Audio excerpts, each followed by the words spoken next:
Hello everyone, आप सभी का स्वागत है माइंड बूस्टिंग क्लासेस पर। इस वीडियो में हम कक्षा 7 संस्कृत का तृतीय पाठ यानी तीसरा पाठ स्वावलंबनम देखने वाले हैं। हिंदी एक्सप्लेनेशन इसकी हम देखेंगे। और स्वावलंबनम का अर्थ क्या होता है, यानी आत्मनिर्भर, स्वावलंबी। ठीक है, अगर कोई आत्मनिर्भर है यानी दूसरों पर डिपेंड नहीं है तो स्वावलंबी है वो। ठीक है, तो स्वावलंबनम का अर्थ होता है आत्मनिर्भर। तो इसी के रिलेटेड ये कहानी है। तो जल्दी से हम शुरू करते हैं कहानी को, जानते हैं कि इसमें क्या है। उससे पहले अगर आपने हमारे चैनल को अभी तक सब्सक्राइब नहीं किया तो सब्सक्राइब ज़रूर कीजिएगा। तो कृष्णमूर्ति और जो श्रीकंठ हैं वो अच्छे मित्र हैं। ठीक है, तो श्रीकंठ के जो पिताजी हैं वो काफ़ी धनी हैं और समृद्ध परिवार है, मतलब उनका धनी लोग हैं वो लोग। ठीक है, मतलब यहाँ पर बात की जा रही है अभी किसकी, श्रीकंठ की। ठीक है, श्रीकंठ धनी परिवार से है। तो उसके जो भवन है, उसका जो घर है, उसमें सारी सुख सुविधाएं उसे मिलती हैं। बहुत बड़ा उसका एक तरीके से बंगला टाइप हम कह सकते हैं, बहुत बड़ा भवन उसका है, घर है उसका बहुत बड़ा। ठीक है, उनके विशाल से भवन में 40 स्तंभ यानी खंबे हैं।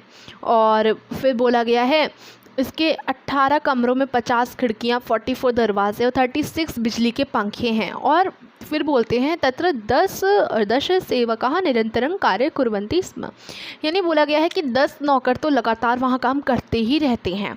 लेकिन बरं कृष्णमूर्ति की अगर बात करें, हमने दो मित्र पढ़े, कृष्णमूर्ति और श्रीकंठ, है ना। हमने अभी श्रीकंठ के बारे में जाना कि वो कितना धनी परिवार से है, उसके घर में सारी सुख सुविधाएं हैं, 10 नौकर तो ऐसे ही उसके मतलब रेगुलरली काम करते रहते हैं हर समय।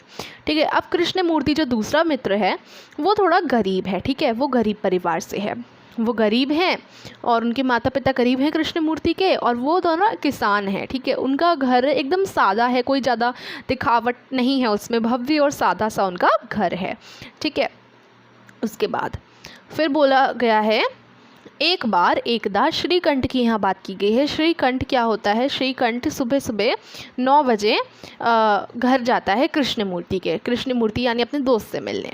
तो कृष्णमूर्ति और उसके माता पिता ने अपनी शक्ति के अनुसार श्रीकंठ का अतिथि सत्कार किया। शक्ति के अनुसार का अर्थ है कि जितना उनसे हो सका उन्होंने उसका, देखो ये आ चुका है श्रीकंठ और ये रहे कृष्णमूर्ति और उसके मम्मी पापा। ये अपने सादे से घर में, क्योंकि ये गरीब हैं तो इसलिए जिस तरीके से वो स्वागत कर सकते हैं अपनी पूरी की पूरी कोशिश करें कि अच्छे से इसका स्वागत करें। ठीक है, और श्रीकंठ अमीर परिवार से है। तो उसके बाद वो ये बोलता है कि श्रीकंठ बोलता है कृष्णमूर्ति से कि मैं आप सभी के जो आपने मेरा स्वागत सत्कार किया उससे बहुत ज़्यादा खुश हूँ। ठीक है, बस मुझे इस बात का दुख है। फिर वो बोलता है कृष्णमूर्ति से, कृष्णमूर्ति मुझे बस इस बात का दुख है कि तुम्हारे घर में एक भी नौकर नहीं है। ठीक है, और फिर वो बोलता है कि मेरे घर में बहुत सारे काम हैं।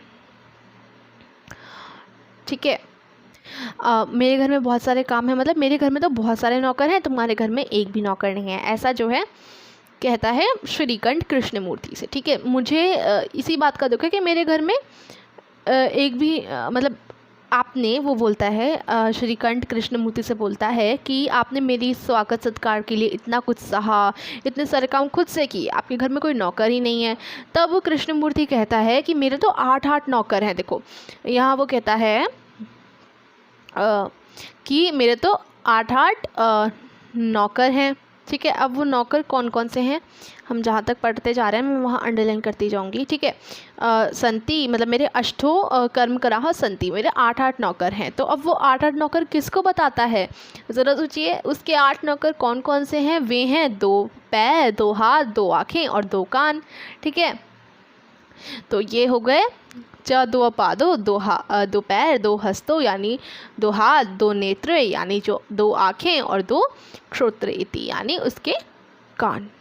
ठीक है, तो 2 पैर होते हैं, 2 हाथ होते हैं, 2 आँख और 2 कान, यही उसके 8 नौकर हैं वो कहता है, और मैं इन्हीं से अपना सारा काम करता हूँ। ठीक है, फिर ये सब हर पल मेरी मदद करते हैं। फिर श्रीकंठ से जो कृष्णमूर्ति है वो श्रीकंठ से कहता है लेकिन जो तुम्हारे नौकर हैं वो तुम्हारे साथ हर समय और हर जगह तो रह नहीं सकते। अब क्या तुम हर समय हर जगह अपने नौकरों को ले जाओगे, ऐसा तो संभव ही नहीं है।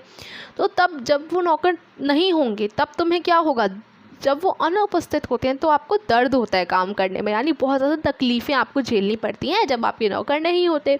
ठीक है, तो एक तरीके से जो कृष्ण मूर्ति है वो समझाता है श्रीकंठ को कि तुम एक तरीके से नौकरों पर निर्भर हो, जब वो अनुपस्थित हों, जब वो ना हो तो आप तुम खुद से काम नहीं कर पाओगे, ठीक है। तो अपना काम करने में ही खुशी होती है, कभी कोई दर्द नहीं होता, अपना काम खुद से करने में खुशी होती है। श्रीकंठ बताता है, मतलब कृष्ण मूर्ति श्रीकंठ को बताता है कि मैं अपना काम सभी खुद से करता हूँ, मेरे 2 हाथ हैं, 2 पैर हैं, 2 कान हैं, 2 आँखें हैं, इन्हीं से मैं अपना सारा काम करता हूँ, यही मेरे नौकर हैं और मैं स्वावलंबी हूँ, यानी मैं खुद पर निर्भर हूँ, मुझे किसी और पर निर्भर नहीं हूँ मैं। और यही सबसे बेस्ट रहता है, क्योंकि ये जो है मेरे हर पल हर बार साथ देते हैं और ये कभी मुझे छोड़कर नहीं जाते। तुम्हारे नौकर तो अगर कभी नहीं आए काम पे तो तुम्हें तो बड़ी मुश्किल हो जाएगी काम करने में। तो अब श्रीकंठ ने कहा, मित्र तुम्हारी बातें सुनकर मुझे बहुत खुशी हुई, अब मैं भी अपना काम खुद करूँगा। फिर बोलता है, चलो अब 12:30 बज चुके हैं, यानी 12:30 बज चुके हैं, अब मैं अपने घर जाता हूँ, ठीक है। तो सांप्रतं ग्रहण चलामि। तो इस तरीके से ये जो पार्ट है हमारा ख़त्म हो जाता है। इसमें इस वीडियो में हमने देखा कि पूरे चैप्टर की हमने हिंदी एक्सप्लेनेशन देखी कि इसमें हिंदी, इस पूरी कहानी का हिंदी में अर्थ क्या था।